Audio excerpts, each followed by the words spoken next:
Hey, my name is Caleb and I'm a cellist based in Nashville, Tennessee. And in today's video, I'm going to show you all how to create a really basic recording setup. So you can record your own projects or offer your services as a remote recording artist, and you can collaborate with other musicians and producers. Another good use for recording is if you're a teacher, you can create backing tracks for your students to play along with. So yeah, I'm going to show you guys first the kinds of gear you're going to need, and also some of my process in how I set up everything in front of me when I'm playing cello and also trying to work inside of my computer. So yeah, let's get started. So the first piece of gear I'm going to show you guys is my microphone. So here I have a Rode NT1, and this is not my first microphone, but if you're very serious about getting into remote recording projects and offering your services in that area, I would highly recommend investing in a good microphone. It doesn't have to be extraordinarily expensive, but the Rode NT1 has really helped elevate the quality of the sound of my recordings. If you're going to be using the Rode NT1 or another kind of condenser microphone, you're probably going to need to have some sort of microphone stand. You could either get that on Amazon maybe, or potentially looking at sites like Facebook or other sites where people can post old gear they're trying to resell. Next, what you're going to need is an audio interface. And an audio interface is a way for you to connect the microphone cable, also known as the XLR cable, into your computer somehow. And it'll be like this middle person where you can adjust the gain on it, and you can adjust the volume in your ears. So the one I use is the Focusrite product.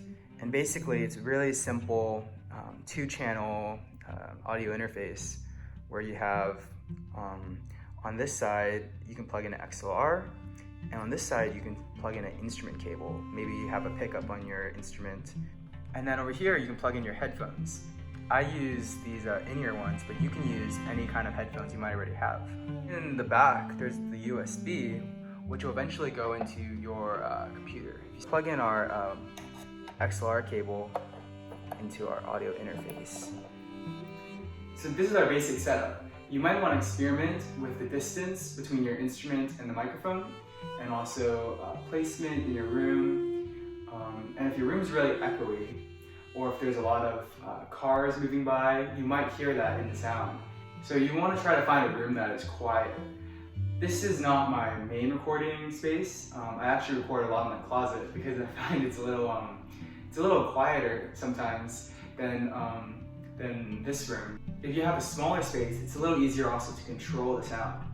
I like to record my cello playing in a drier space. In my closet, I have some acoustic, some foam, and also just some clothes in there. And that way, when I record it, it's more of a dry sound, and then when I go into my computer later on, I can add that reverb, or I can add the plugin that will sound good. But if you're doing remote recording, you're often going to send your tracks in dry anyways.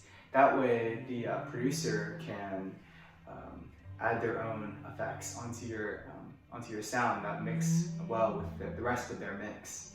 On my computer over here, I have something called a DAW, and that is basically a digital audio workstation, which means something like GarageBand or Logic. I personally use Logic, but when I started, I used GarageBand, and GarageBand's great if you're just starting out and you don't need to use a lot of fancier tools and stuff that are offered in Logic.